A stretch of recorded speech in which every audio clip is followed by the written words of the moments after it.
Whoa.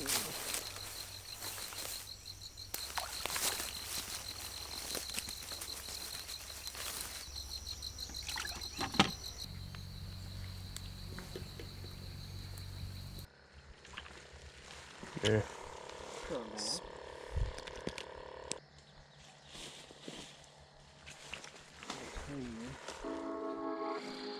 You guys didn't know already, we're about to go set some trot lines. Me and Dad just went and caught about 50 perch. We're gonna unload this canoe into this little creek. We're gonna try to set 2 trot lines tonight, about 40 some hooks. Just getting to be that time, sun's going down. So this is right when you wanna be setting them. It's kind of a redneck way to catch fish. Super muddy, nasty river. What do you think? I think it's called a fine and pleasant misery. But the anticipation is worth doing it a couple times because you really don't know what you could pull out of this little creek.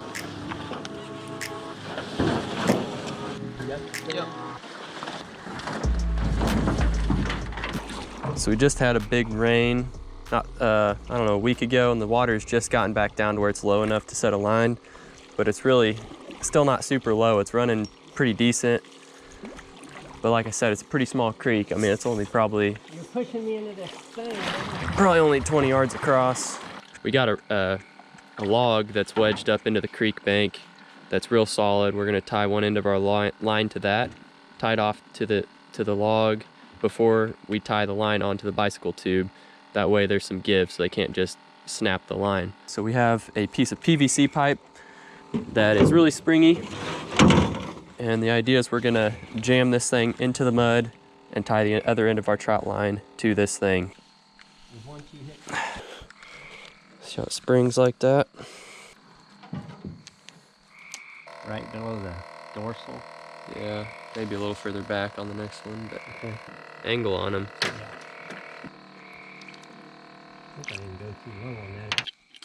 So I'm hooking these fish about 2/3 of the way from the face to the tail, and then about 2/3 of the way up the back towards the top underneath that dorsal fin. That way there's enough flesh there to keep them on so they can't break free, but also I did not hit that spine. If I'd have went too low, I'd have hit that spine and that fish would not move. I'll put 2 on this one. Double bonus. Feisty. Oh yeah, he's got a little fight in him. As you guys can see, pretty muddy, wet.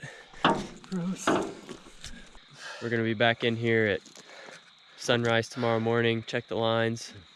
We're gonna have to haul this canoe right back down in there, and hopefully we're gonna be hauling it back out with 80 to 100 pounds of fish. Well, you know, if you get one 30 or 40 pounder, it's all worth it, I guarantee you. All right, we're back this morning. Sorry the footage wasn't great from last night, but it'll be a lot better this morning since we have some daylight. You want 2 or 1? One should be fine.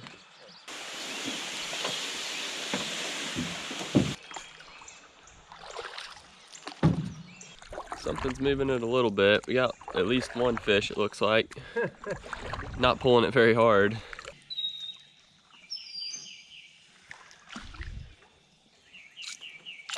That's pretty good blue. Pretty good blue. All right. Get your paddle out of the way there, maybe. Probably 8-pound blue. Should I just pull him over? I don't know. That's up to you. I just lost him. Did you? I did. Oh, the thing came off. It came off. I should have used the gaff hook, I guess. That's never happened to me before. Oh, there's something there, isn't it? There's something here. Decent blue. Another good. Oh my gosh, just came out. Another good blue cat.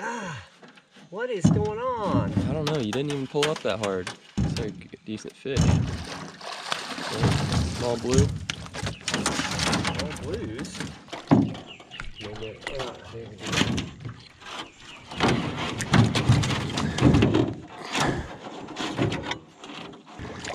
Another blue. Can you just hammer him over the edge? Yeah. And just... Okay. man, this is a mess. Okay. Seemed like something was pulling real hard a minute ago. Let's see. Big one? Well, I can't tell. There's something moving. That's a small one. We might be home.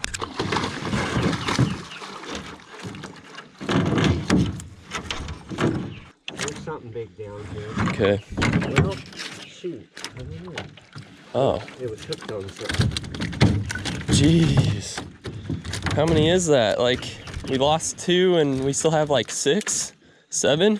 1, 2, 3, 4, 5, 6, 7, 8, 9. And we lost our 2 biggest fish. It looks like our biggest fish right now is probably, what, 4 or 5 pounds? So we just got the first line taken out of the water. We caught 8 blues and 1 flathead. Plus we missed 2 blue cats. One of them was probably around 10 pounds. That flathead should be thrown back. Yeah, we need to throw that. He's a little guy.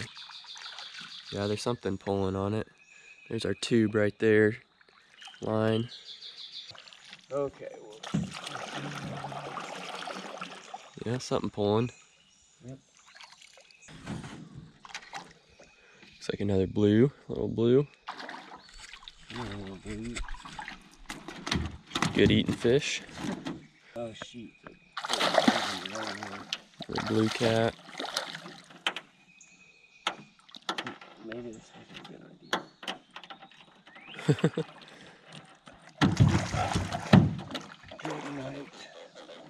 There's a piece of bait left. Another little blue cat.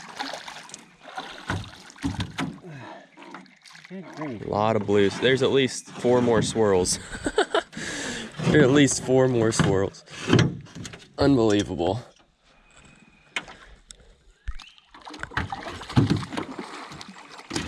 Jeez. They're all like 2 and 3 pounds. Maybe 4. That one might be 4.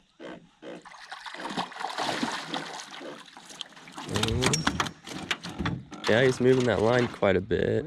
That might be a decent one. Decent blue, little blue. One more little blue. Just a bunch of little fish. Oh my gosh. That's not counting the ones over by your feet. Yeah, this is just the ones in front of Dad. That's some good eating. Alright, so that's all the fish we got. Nothing big. Nothing really big. We had a decent one on that we lost, but it wasn't a giant. And now we're just gonna take these lines down and go home and fillet these fish. Kind of muddy down the creek. Cut them up without being all looking in mud. Alright, so we just finished filleting all 16 of those fish. The biggest one was about 5 pounds, smallest one was about 2, and we ended up with about almost 3 gallons of meat.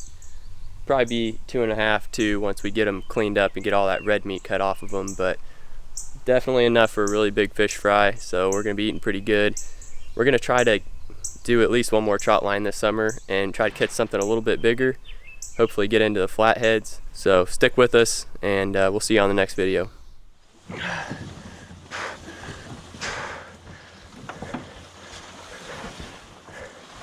Oh, hold on. Man, that's heavy. I'm gonna go.